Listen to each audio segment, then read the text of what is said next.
Welcome again to American Christian or Christian American, to episode 29.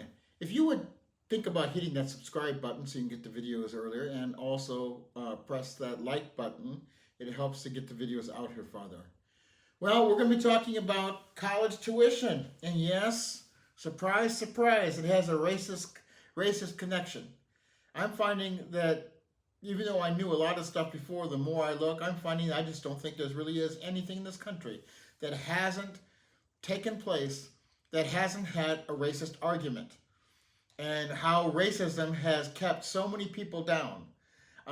African Americans, Native Americans, Latinos, but also poor white folk. It just is a matter of keeping people down, keeping the power within people. Now, am I right about it? Well, let's talk about it. First of all, I'm going to show you a video that sets a tone of a particular man who has a lot to do with this. Not that he is the only one, but he is the beginning orchestrator of this problem, Ronald Reagan. Now, before we get to the ideas of college tuition, let's talk about some things I've uncovered about him. If you didn't know he was a racist, well, you're about to see a few things. It's not hard to see he's a racist, although when I was young, I didn't know any better. I actually voted for him on the second term because I was naive and voted on one issue, one or two issues, and that's it. But that was the last time I voted for Republican because I learned so many other things. So let's look at this together, and let's look at this man.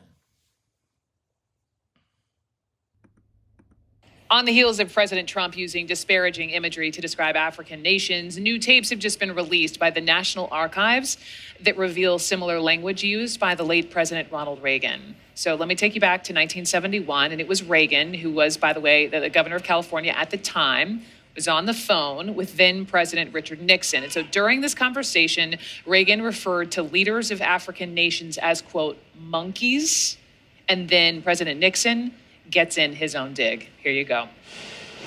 And last night, I tell you, to watch that thing on television, as I did, to see those monkeys from those African countries, damn, they're still uncomfortable wearing shoes. Well, and then the tail wags the dog there, doesn't it? Yeah. The tail wags the dog. Tim Naftali is a CNN presidential historian and former director of the... So we've seen this clip, this disgusting clip of Ronald Reagan referring to African leaders of African nations as monkeys, and then also just that they barely knew how to wear shoes. Let's not forget here that white people weren't first, that black people were first, and let's not forget that it was the invasion of Spain by the Moors, who were compared to Ethiopian people before the 12th century until they started lying about them too, brought education to Europe, who was pretty much almost all, about 99% illiterate. So it was black people brought education to them. The only reason the African nations even struggle, even though this is just disgusting comments, is because the invasion, colonization of Europe, and taking away their resources and destroying the system of education that they have. So Europeans wouldn't be where they are today if it wasn't for the influence, education that came through the Moors and other nations, and also for the free labor that they had in this country. For this country, it wouldn't be that, and even in Europe. Now, that doesn't mean that all white people are bad, but when people sit here and make these disgusting comments, this is ridiculous, because we wouldn't be where we are if it wasn't for our African brothers or African sisters. So now we're going to start talking about the fact of the college tuition part. We're going to show another video. In a Now This forum, President Biden highlighted the astronomical rise in college tuition. But what if I told you that almost 50 years ago, college used to be free or affordable at many institutions? So what changed in the last few decades?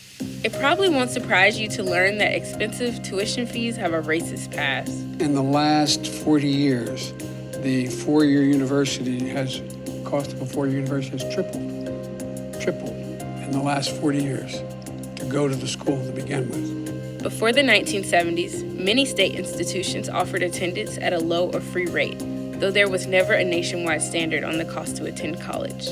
During this time, there was an outcry of protest across the U.S. against the Vietnam War, especially on college campuses. A large number of these protests were led by the Brown Berets, a pro-Chicano organization that emerged in the late 1960s, and the Black Panther Party, a Marxist, Leninist, and Black Power political organization. These organizations were seen as a huge threat by many government officials.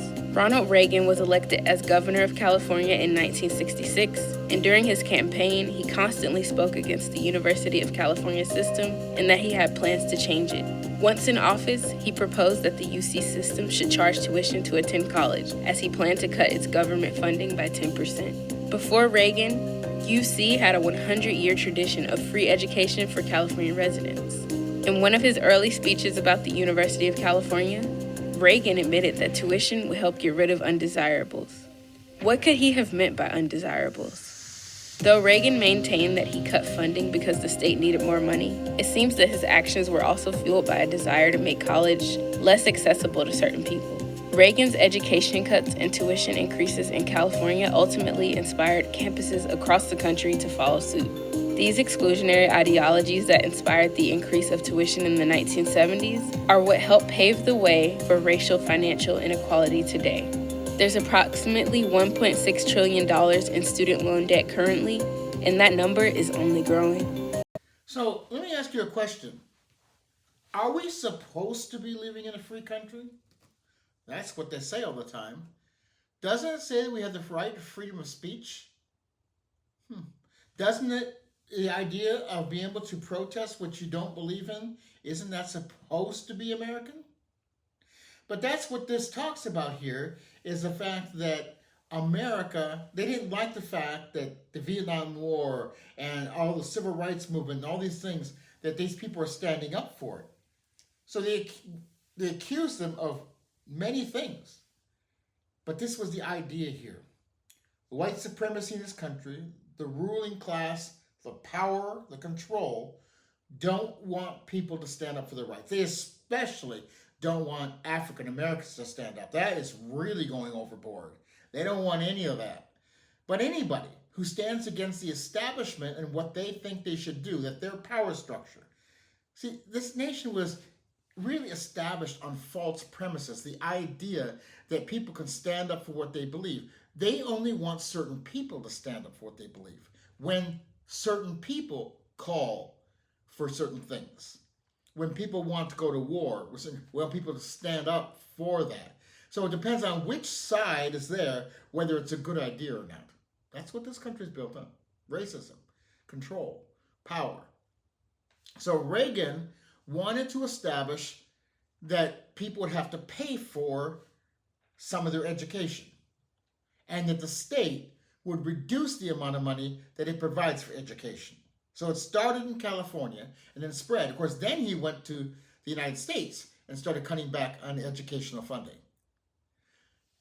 Remember healthcare? Remember the fact that they wanted black people to die off? You think this is any different? No.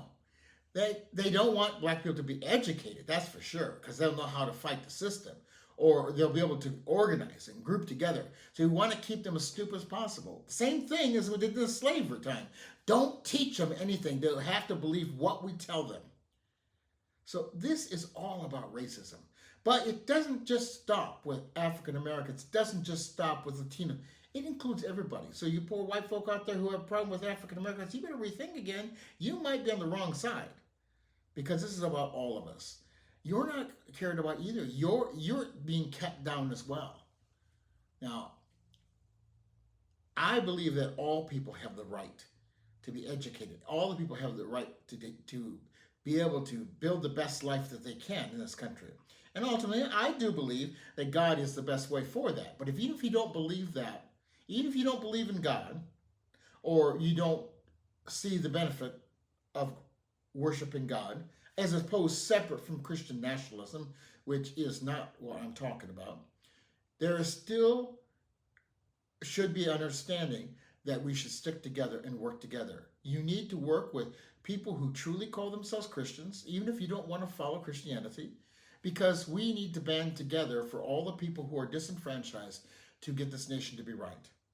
Now, the church, yes, it has certain things it's supposed to teach, but there's also standing up for a secular nation so we have the best conditions. It's ultimately best for us too as Christians, because Christian nationalism isn't for churches that really worship God.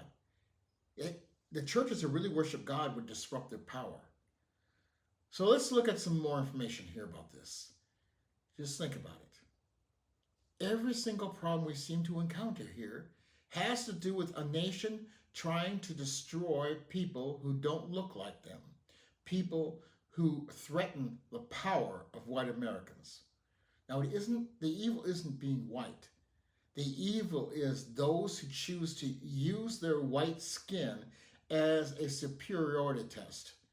Being white is just part of being human. It's one different way people look. But when we decide that that's superior to other people, that's the problem. So I'm not trying to beat you down. I'm white, okay? I'm not trying to beat you down, but really, I don't like referring to myself as white. I like to refer to myself as a human being, because I fit part of this human family. So if you start thinking about yourself as a human being rather than just being white, there's so much more for you. Let's look at some more. Wait, so you telling me that college tuition is high and it ain't free because of racism? So college tuition went from about $5,000 a year to nearly $20,000 a year because of racism? Let me see. So during and after the civil rights movement, Black and Latino enrollment in college skyrocketed. In fact, that enrollment peaked in 1980. But what happened? Why did it drop, and why did college tuition go up? I know you probably ain't shocked, but it's mainly because of this man right here, Ronald Reagan. See, when Reagan was the governor of California, he had an advisor who warned him against making college accessible to all people, particularly Black and poor folks, because he felt that if the masses were educated, it could be dangerous for the maintenance of this racist and classist caste system.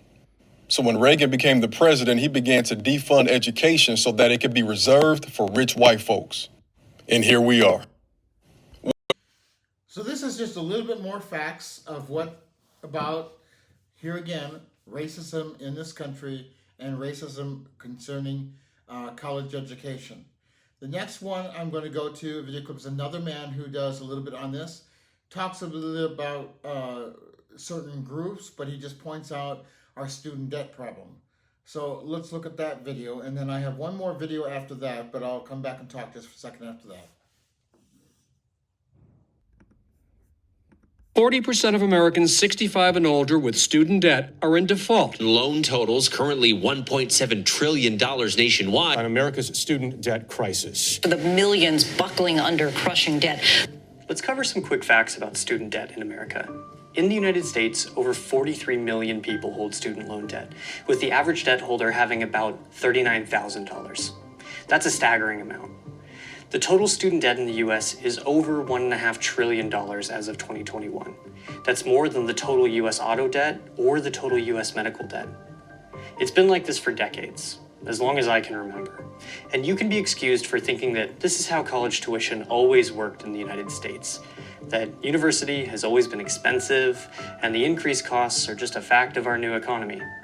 But that's not true. There was a time in this country when public university was virtually tuition-free, where the federal and state government funded public universities and considered accessible higher education to be a state asset.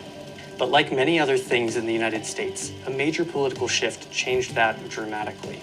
Pat Brown, like Lyndon Johnson, was an organizer of power, the willing tool of those who believed in tax and tax, spend and spend. And if I've learned anything in my time as a public policy researcher, if something in America is going really wrong, it's always a safe bet to blame Ronald Reagan. This is why you have student loan debt. But academic freedom cannot be used as an excuse for fiscal license or as a screen for excessive spending. Ronald Reagan and many other right-wing presidents did not have a good relationship with college students or college faculty.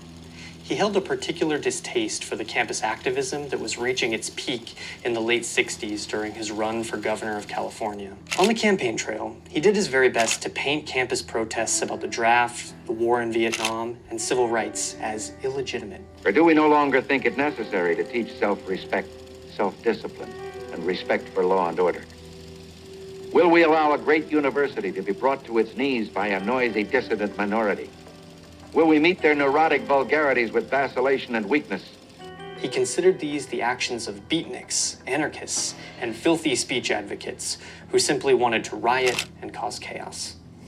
All right, so once again, we see here more examples of talking about student debt in this country. And you see Reagan there talking about the idea of a great university, meaning we can't protest, we can't stand up for the rights. How dare the public stand up and have an opinion? That's for the people in power. That's what he's indicating. And he also talks about here too that education was not always expensive. In fact, education was either free or very close to it. And we can get back to that. Actually, we're going to show an example that Michael Moore does in his movie Where to Invade Next, and about free education. And free education for Americans if they want to go over to a different country. And I want to conclude with that, and I'll come back and wrap this whole thing up. Where do you go next? Deep in the heart of the eastern slopes of the Alps is the home of Rapunzel and Sleeping Beauty. Slovenia. Not Slovakia, Slovenia. Actually, much of Slovenia's mail gets missent to Slovakia, but that's not why I'm here. Slovenia is a magical fairyland, home to the rarest of mythical creatures.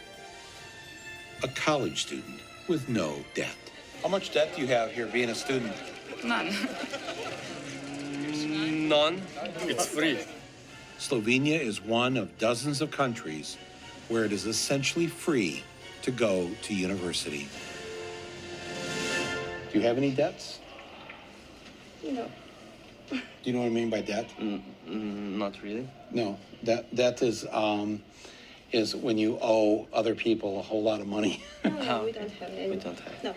No. No. Nothing. Nothing. I did find one student with debt. I actually moved here 4 years ago to finish my education because I couldn't afford to go to CU Boulder anymore. Really? University of Colorado, yeah. Yeah. I still owe the government like $7,000. So what do you pay here now? I don't pay anything. Nothing? No. You're an American? Why'd you decide to come here? I couldn't even afford to finish community college. So then I found out the situation in Slovenia. I'd never heard anything like that before. Did you even know where Slovenia was? No, I had no idea Right. where Slovenia was. Yeah, but seriously, what kind of education are you getting here? It's miles better. Really? Yeah, Really? it's not even comparable. It's like high school here is more difficult than American undergraduate work. How do you say in Slovenian, any American student can come here and go to university for free? Rad bi šel brezplačno izobraževanje. Wait a minute, slow. Rad bi imel brezplačno izobraževanje. is Moses, president. What was that again? Do you use the regular alphabet here? A, B, C, D, E, F, G? We do. We have 25 characters. We have 26, right? Well, less, yeah. Which one did you cut out? W, we don't have that. Did you cut out W while Bush was president, or was that before? I'm just curious. It's not, it's from the beginning. It's from the beginning. It has nothing to do with Bush. Nothing. Okay, all right. Luckily, the University of Ljubljana in Slovenia offers nearly 100 courses of study that are taught in English. Why do they do that? You're a foreigner. I mean, their tax dollars are paying for you. Well, I think the thing is that here education is really seen as something that's really a public good, and the issue is once you start charging foreign students for education, you automatically open up the idea that you can charge everyone, and as soon as anyone starts paying tuition, the entire idea of free university for everyone is under threat. That changes the nature of school being a public good. A while back, the government of Slovenia decided it was time to start charging students tuition.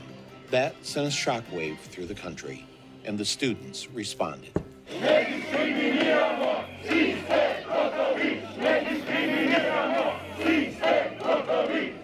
organized a protest against that law. We spent 9 months meeting with the Minister for Education, with the heads of the universities. We managed to delay the law for long enough for the government to eventually collapse. Wait a minute. An organization that's got 40 to 50 active members. Yes. And you helped to bring down the government. That's right. That's right. And force a new election. That's right. That's amazing. That's an amazing story. Here's what students do when the government tries to fleece them in countries like Canada, Germany, France, Finland, and Norway. And here's what happens each time there's a tuition hike in the U.S. So as we can see here, there are several countries that pay for education as a public good.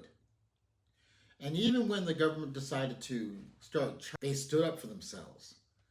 Many other countries in the world are good at standing up for themselves.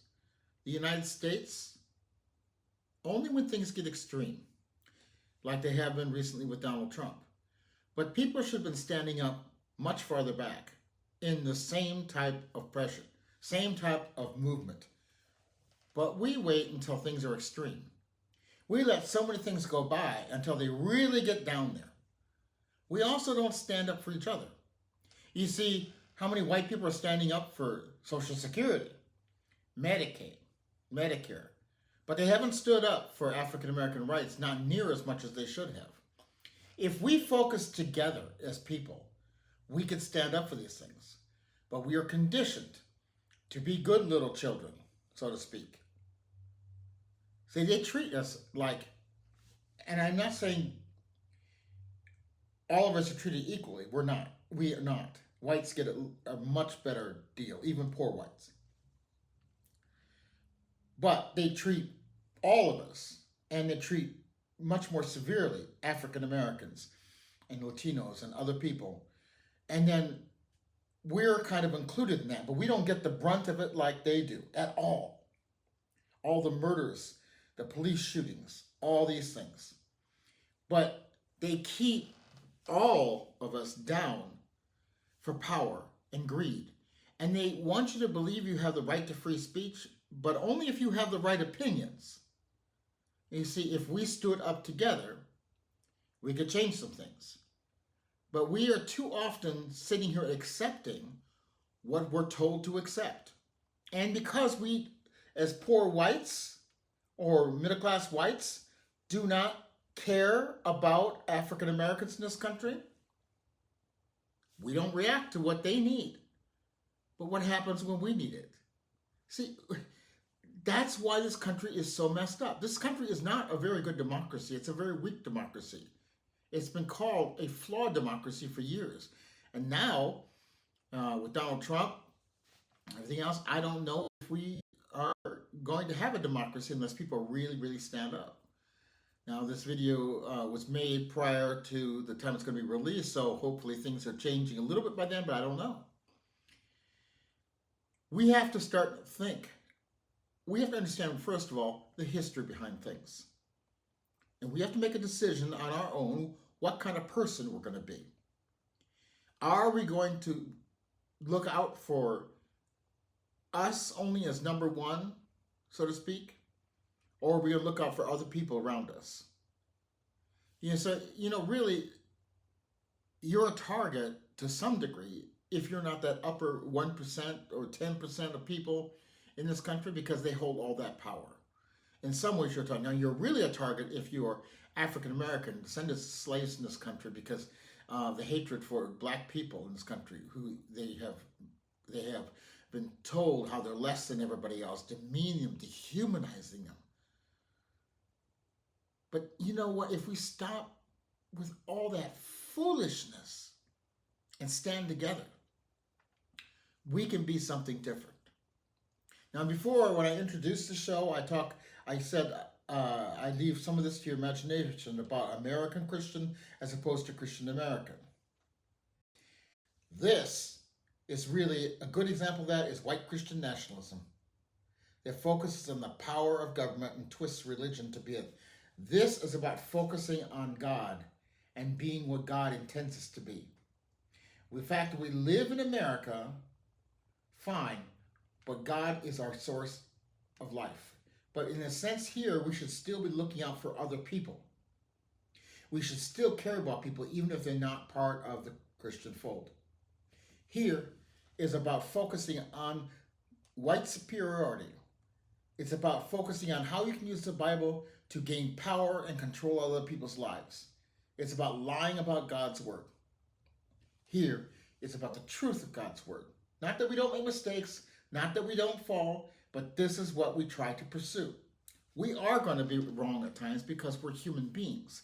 That's the whole point why Jesus had to die, because we screw up, we make mistakes. But there is a point of intent, and we have to be with the right intention to focus on God and to care about other human beings. Where are you? Do you even care? Because I'm going to tell you, until you start really caring about other people, you don't understand God's love. And until you start caring about people, you're not really alive how you're supposed to be. Think about it. Until the next time on American Christian or Christian American.